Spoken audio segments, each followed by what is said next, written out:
tous et bonne fête de Saint-Dominique Savio que nous fêtons aujourd'hui. C'est le saint, le jeune saint de la famille salésienne. Alors aujourd'hui, je voudrais vous partager un mot du soir que Don Bosco va donner 19 ans après la mort de Dominique Savio à ses jeunes. Je me rappelle certains jeunes comme Dominique Savio, Magone, Bezuco et d'autres qui les faisaient ces neuvaines avec un sérieux, avec une ferveur extraordinaire. À cette époque, il y avait une ardeur générale. Mais ce qui doit avoir la plus grande importance, c'est que vous deveniez bon. Il est encore temps. Avez-vous jamais vu comme on met les fagots l'un sur l'autre? Si l'un d'eux vient à prendre feu, ils se réchauffent et prennent feu tous l'un après l'autre. C'est ainsi que vous autres, vous pouvez faire. Alors, décryptons un petit peu ensemble ce mot du soir. Il s'adresse plutôt à une ferveur collective, aux liens les uns avec les autres.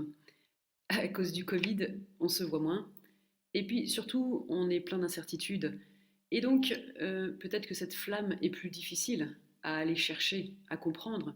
Donc, je vais avoir moins envie de communiquer quelque chose de l'ordre de la foi, de la vie spirituelle et de l'espérance avec les autres, puisque moi-même, je suis affaiblie. Pas de confinement pour le Christ, pas de confinement pour la vie spirituelle, pas de confinement pour l'Esprit Saint. Il est là, toujours présent de la même manière.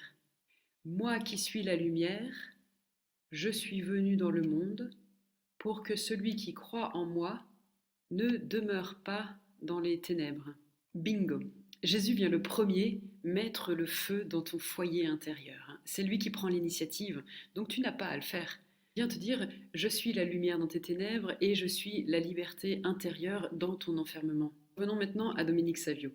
Pourquoi est-ce que ce saint nous est cité comme modèle? Finalement, peut-être qu'il avait bien compris cet évangile que nous lisons aujourd'hui.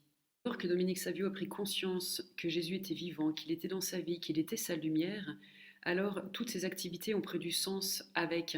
Il était présent avec lui sur la cour d'école, il était présent avec lui dans cette union, dans l'Eucharistie, dans la prière, dans l'adoration, dans la méditation.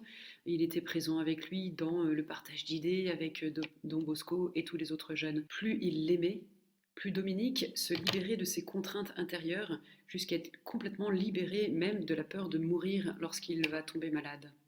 La vie éternelle nous est insufflée à notre création, elle est là et elle restera éternellement. C'est elle qu'il nous faut nourrir et c'est elle qui nous nourrit. C'est elle qui nous donne la lumière, c'est elle qui nous fait rayonner, c'est elle qui nous réchauffe et c'est elle qui fait que nous pouvons être contagieux auprès des autres qui nous entourent. C'est elle qui va nous inspirer toutes les bonnes œuvres et les bonnes volontés que nous pouvons avoir. Alors je redonne la parole à Don Bosco pour qu'il finisse ce qu'il avait à vous dire ce matin. Ainsi, il suffirait de l'un de vous qui ait le courage de devenir saint pour enflammer les autres par le bon exemple et par les saints conseils. Et si vous vous mettiez tous à vous y appliquer sérieusement? Oh, quel succès! Alors il me reste à te souhaiter une bonne fête de Dominique Savio. Je le prie pour toi aujourd'hui, pour qu'il intercède auprès de Dieu pour toi et que tu puisses enflammer ton foyer familial et bien sûr tous tes réseaux d'amis avec cette lumière qui est dans ton cœur. Bonne journée.